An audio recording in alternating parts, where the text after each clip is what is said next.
Good morning dear student. आज हम बाल राम कथा का चैप्टर शुरू करने जा रहे हैं। इस चैप्टर को शुरू करने से पहले हम बाकी जो पिछले हमने चैप्टर पढ़े हैं उनके बारे में थोड़ा रिवाइज कर लें और उस स्टोरी को हम आगे बढ़ा रहे हैं। एक स्टोरी है पूरी राम की, जो बचपन से लेकर राम के वनवास तक और उसके बाद की जो भी कहानियाँ हैं वो सारी इसके अंदर दी है।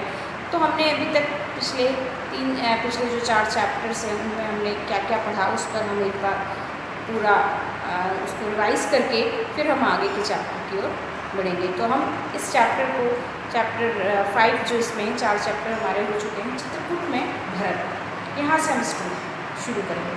इस लेसन को शुरू करने से पहले हम पिछली कक्षाओं में जो हमने पढ़ा उसकी स्टोरी हम पढ़ेंगे।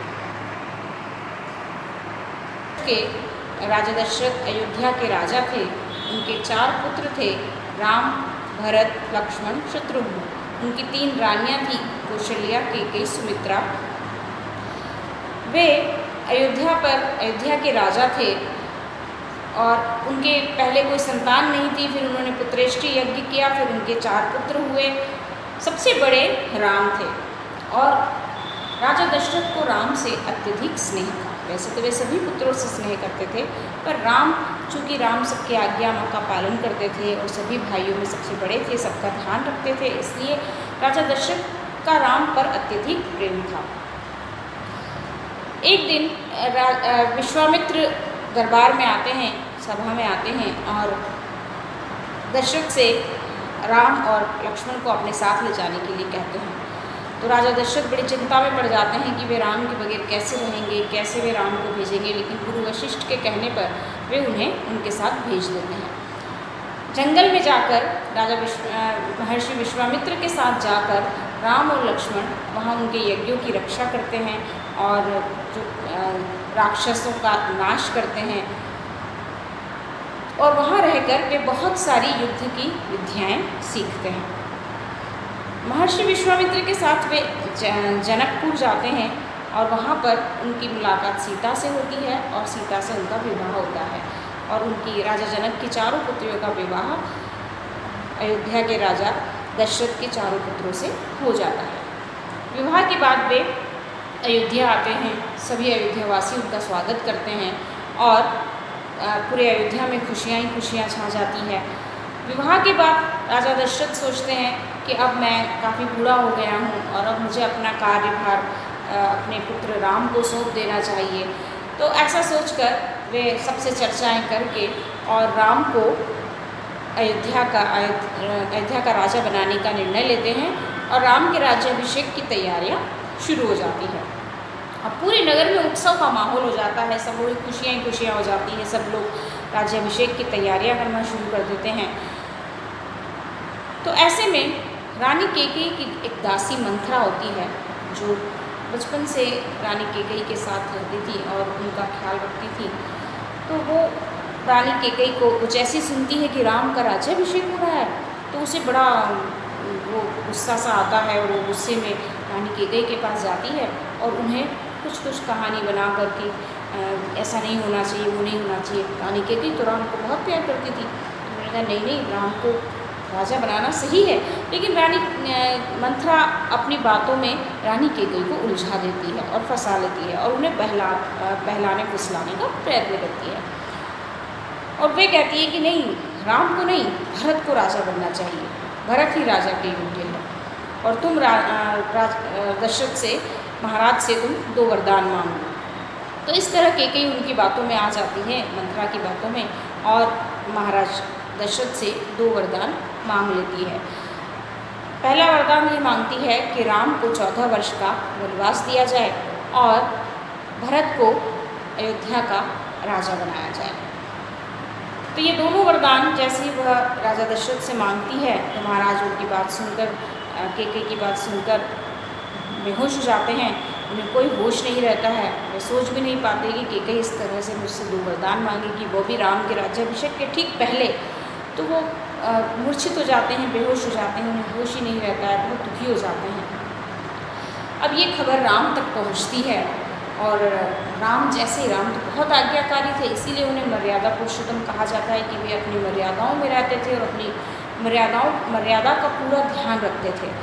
और जैसे ही उन्हें पता चलता है कि ऐसा वरदान रानी माँ कैकेयी ने महाराज से मांगा है, तो वे सुनते ही तुरंत महल की ओर जाते हैं और कहते हैं कि मैं वन में जैसा रानी माता कैकेयी जो चाहती है मैं वही करूँगा और मैं अपने पिता के वचन को पूरा करूँगा।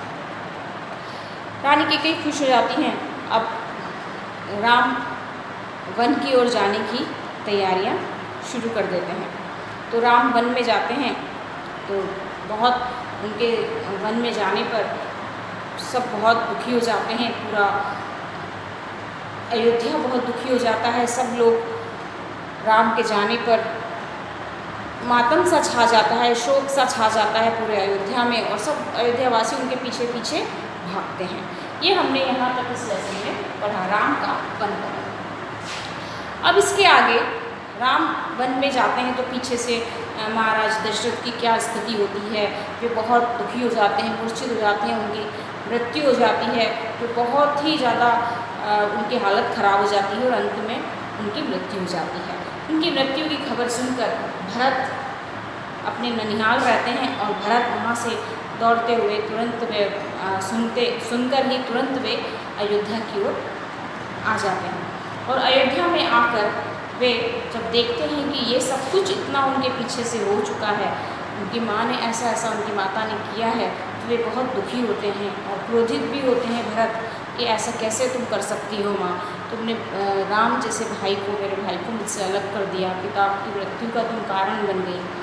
और इस तरह से वे बहुत दुखी होते हैं और वे राम से मिलने जाते हैं।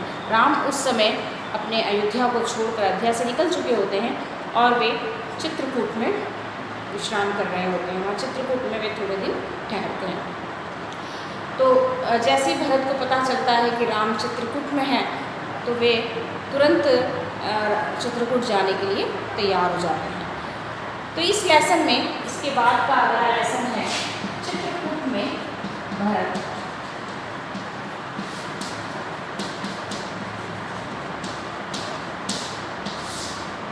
चित्रकूट में भरत।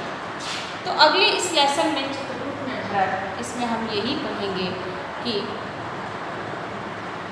राम और भरत किस तरह मिलते हैं, उनका किस तरह मिलन होता है, और भरत चित्रकूट की तरफ रवाना हो जाते हैं राम से मिलने के लिए। और वहाँ पर क्या क्या होता है,